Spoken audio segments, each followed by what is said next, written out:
Baik, assalamualaikum warahmatullahi wabarakatuh. Kali ini kita akan melanjutkan materi kita di mata kuliah pengantar bisnis ya. Di pengantar bisnis itu ada yang namanya komunikasi bisnis ya. Subtema kita pada kesempatan kali ini adalah membahas tentang komunikasi ya. Komunikasi. Ini slide pertama, pentingnya komunikasi, bahwa komunikasi membuat sistem kooperatif organisasi menjadi lebih dinamis dan menghubungkan tujuan organisasi dengan semua manusia yang terlibat di dalamnya ya. Jadi ya, segala hal yang berkaitan dengan proses bisnis, proses menjalankan organisasi ya, semuanya harus melalui proses komunikasi di dalamnya ya, baik komunikasi yang sifatnya formal maupun yang sifatnya informal. Obrolan sehari-hari itu juga dikatakan sebagai komunikasi, tapi komunikasi yang sifatnya informal. Nah, kontribusinya ya, rutinitas komunikasi kita dalam organisasi itu kontribusi pada efektivitas manajer. Maksudnya ketika kita memimpin, maka kontribusi dari komunikasi itu lebih banyak didominasi oleh komunikasi rutin. Komunikasi rutin itu yang kita jalankan sehari-hari melalui berbagai macam briefing, kemudian rapat ya, dan lain sebagainya, bahkan dari obrolan informal sekalipun gitu kan. Kemudian dari pertukaran informasi ya, antar lini dan lain sebagainya melalui media-media formal baik non formal itu menepati persentase 11%. Sementara kalau manajemen tradisional ya, misalnya memberikan perintah, menerima perintah, kemudian memberi kebijakan, menerima kebijakan, mengimplementasikan dan sebagainya, itu 19%. Sementara kalau MSDM ya, yang berkaitan dengan proses komunikasi untuk peningkatan kinerja, ada reward punishment misalnya, yang itu diinformasikan dalam berbagai kesempatan, itu menempatkan efektivitasnya sebesar 26%. Ini sebagai pemahaman saja. Kemudian kita lanjut ke definisi komunikasi ya. Kalau dari beberapa pakar ya, mengatakan bahwa komunikasi itu intinya ada proses ini, penggunaan simbol, kemudian ada transfer makna ya. Ini semuanya ada pemahaman makna. Baik Luthans, Robin ya, semuanya ada pemahaman terhadap makna. Kemudian disimpulkan bahwa komunikasi merupakan bentuk apa saja dari interaksi ya. Kata-kata, senyuman, anggukan kepala gitu, gerakan tangan ya, sikap badan ya, body language gitu ya. Kemudian ada gerakan mata yang berakibat dari banyak arti atau pesan atau sikap yang sama, itu merupakan komunikasi ya. Kemudian lanjut ke sini aja. Ini gambaran dari proses komunikasi yang kita lakukan, apapun bentuknya ya, mulai dari komunikasi ngobrol di warung kopi sampai komunikasi formal yang itu ada dalam rapat, briefing dan lain sebagainya gitu. Semuanya pasti mengandung unsur ini ya. Yang pertama, pasti si pengirim mempunyai ide atau informasi untuk dibagikan. Belum diomongin nih, kalau kita lagi ngobrol itu belum diomongin, baru sebatas ide. Kira-kira saya mau ngomong apa ya nanti sama dia gitu misalnya. Itu sudah pada langkah pertama gitu kan. Langkah keduanya, pengirim menyandikan ide. Juga belum ngomong, belum ngobrol gitu.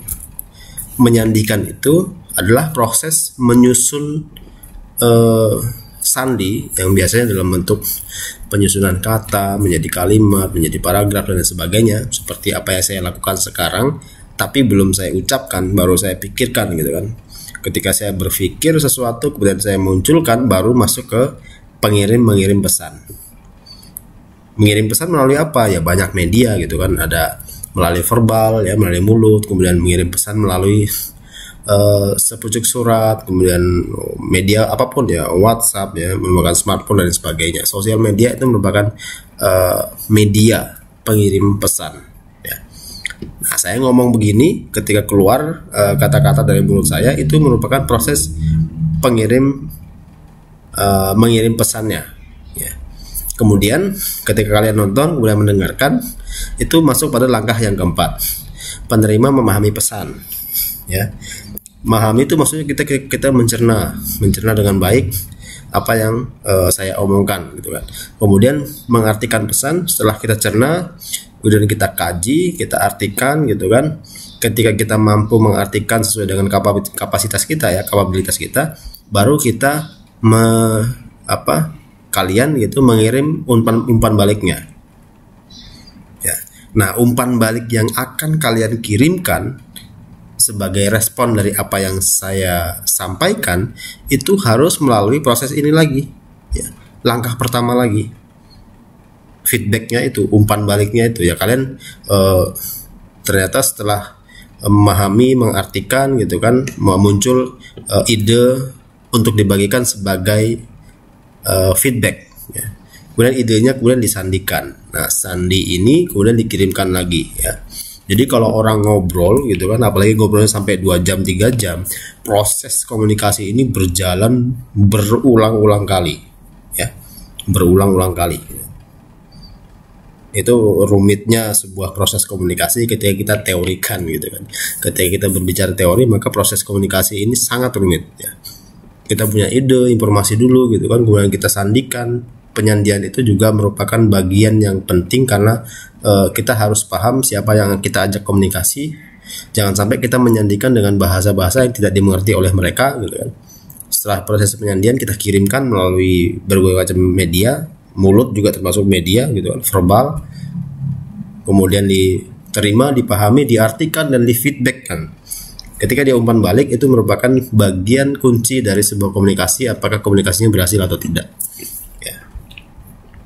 Tuh, kemudian ini gambaran komunikasi sama sebetulnya, tapi di sini ada gangguan, ya.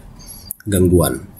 Ada gangguan yang datangnya dari pengirim, ada gangguan datangnya dari penerima, ya.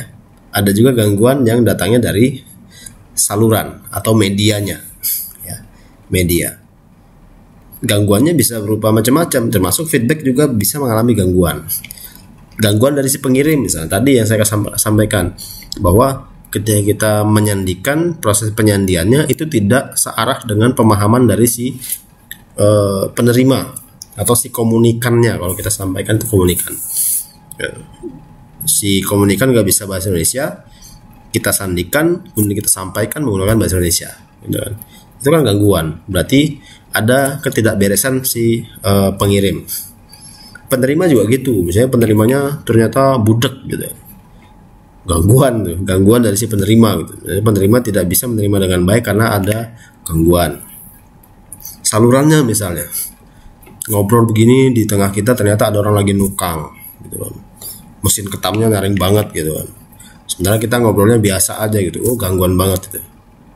Ya, jadi apa yang kita sampaikan tidak apa yang kita ucapkan tidak tersampaikan dengan baik kepada si penerima karena terdapat gangguan, medianya diganggu, ya. Itu kalau medianya diganggu. Kalau gangguannya ada di medianya, misalnya mohon maaf ketika sumbing gitu misalnya, ya. Ketika mulutnya sumbing atau bibirnya sumbing, gitu kan, biasanya kan ada sedikit kerusakan, gitu ya, ketika dia ngomong, gitu. Nah, itu juga gangguan, ya. Gangguan. Maka carilah media yang bisa efektif untuk mengantarkan pesan yang sudah kita sandikan, ya. Si bisu, ketika berkomunikasi, ya jangan menggunakan lisannya, tapi menggunakan tertulis atau macam-macam, menggunakan bahasa-bahasa sandi dan lain sebagainya, gitu. Feedbacknya juga gitu. Feedbacknya ya gangguannya dari si penerima. Biasanya ketika feedbacknya tidak sesuai, berarti gangguannya ada di penerima atau si pengirim. Jadi konfirmasi dari apakah komunikasi kita itu berjalan baik atau tidak dari feedback, ya. Kalau feedbacknya itu sesuai dengan apa yang kita inginkan, maka berjalan efektif. Ketika tidak, maka ada indikasi gangguan. Kamu sudah makan belum? Jawabnya jam 2, gitu. Benar nggak jawabannya? Harusnya kan sudah atau belum, gitu. Kalau jawabannya begitu berarti ada gangguan. Gangguannya di mana? Ternyata dia budak, gitu ya.